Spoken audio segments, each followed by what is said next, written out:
Well, hello and welcome to our podcast, Farm Stress Real Talk with Penn State Extension. My name is Jill Varner, and I'm an Extension educator in the Food, Families, and Communities Unit based here in Erie County. So, there have been a lot of wildfires reported throughout the nation and even here in Pennsylvania recently. So, we wanted to highlight this specific topic and give some information to help prevent wildfires and provide some resources. So, today I'm here with Greg Summerson, Assistant Fire Chief in Lake City, PA. So, welcome, Greg. Thank you so much for taking the time to talk with me today. Would you please introduce yourself? I'm Greg Summerson. I'm current assistant chief with Lake City Fire Company. Also, one of the team leaders on the Swiftwater rescue team they have, and I'm also a part-time firefighter with Mill Creek Township. Oh, thank you. It sounds like you have a little bit of experience there. How long have you been doing this? I've been a volunteer for about 20 years now. Oh, wow. So you've probably seen just about everything, huh? Seen a lot. Seen a lot. Yeah. Oh, very nice. And thank you. Thank you for everything that you do. So, in your experience and kind of what you're seeing now, what are some of the things that are causing, the wildfires that we're currently experiencing? Obviously, we're in the fall time frame, so the leaves are falling off the trees, and everybody wants to get rid of the leaves. In the more rural areas, common practice is just to burn them. While burning them, the winds may shift. And since we haven't had too much rain this summer, the wind shift and the embers get carried off into a distance or nearby, and then causes other vegetation that is kind of dried out to catch fire and then begin spreading that way. So are wildfires fairly common in the fall, or are we seeing more now than we have in the past?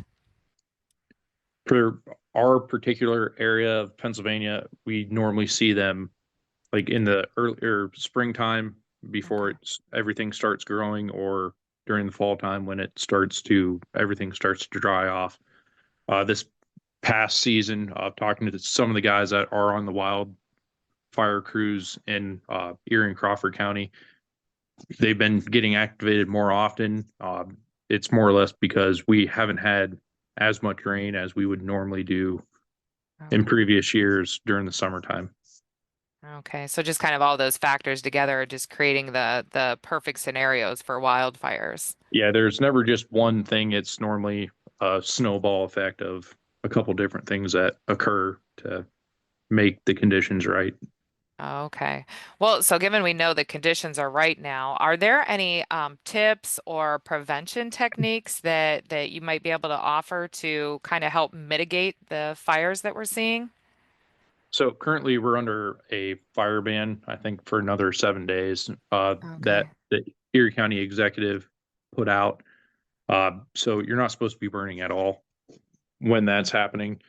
Uh, if there isn't a fire ban going on and it hasn't rained in a while and you know like your yard or that area where you do burn is kind of dry, try to have some kind of continuous water source like a hose, connected, ready to go. So if something does get out of your burn area, you can spray it down. Another way is to make a fire line. So if you have a hard rake, just try to rake all the vegetation away from where the fire is, so it uh, doesn't have as much fuel to burn. Okay. Also, try to keep if you do have fires, try to keep them in some kind of pit so it doesn't spread as easily as well. Okay. So as you mentioned, the burn bans that are going on, how do people know if they are currently living in an area that has a burn ban? So the Pennsylvania DCNR Facebook page, I happen to follow it quite often. They have a map of the state of Pennsylvania, and it goes county by county, and they have different levels of how dry everything is, or uh, how much the risk of a wildfire is. Uh, so they go county by county and do that. Also, you can look at your weather, see when the last time it rained, and use some personal judgment. Like if you go walk across your grass and it's crunchy and not soft, that's probably not a good idea to burn. Yeah. Right. Just look at some of those maybe more common sense kind of if it looks dry, it probably is dry and use better Yeah. judgment. All right. So, if somebody happens to notice a fire, say we're more rurally located, and maybe they see a fire in the fields or a brush fire, should people just call 911, or who do they reach out with if they notice one on their property or an adjoining property? Who should they reach out to? Yeah, call 911. That's going to be the fastest way to get a hold of a fire station. In Erie County, still, we're mostly volunteer departments. We don't have people stationed at the fire station all the time to pick up phones. Sometimes those phones, people don't hear them because they're doing other stuff in the station and unable to pick it up. So if you do call 911, just bear with them. They're going to ask you a bunch of questions. Most important one is going to be where the incident's occurring at.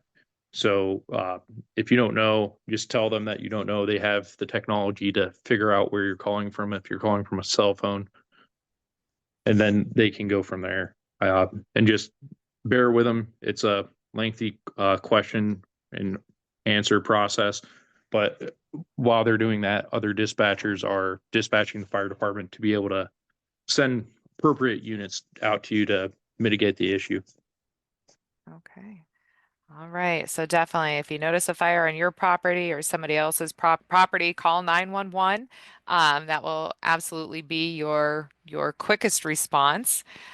So I just thank you, Greg. Thank you for sharing a little bit of information about these fires that are going on, and some things we can do to prevent it, and who to reach out to for help, and even being able to look up the DCNR information and find out, what zone you live in throughout Pennsylvania to be able to recognize if you're in a burn ban. And of course, we do ask, if you are in one of those burn ban areas, please respect that so that we can prevent some of these wildfires that we're currently seeing. So, Greg, I want to thank you. Yeah. Not only thank you for sharing some information with us today, but thank you for going out there and fighting those fires and working to keep everybody safe. We really appreciate it.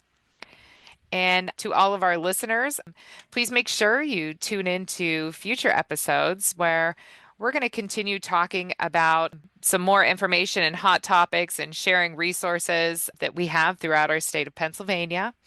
And if you'd like further information on farm stress, please be sure to visit Penn State Extension website at extension.psu.edu and have a wonderful day, everyone.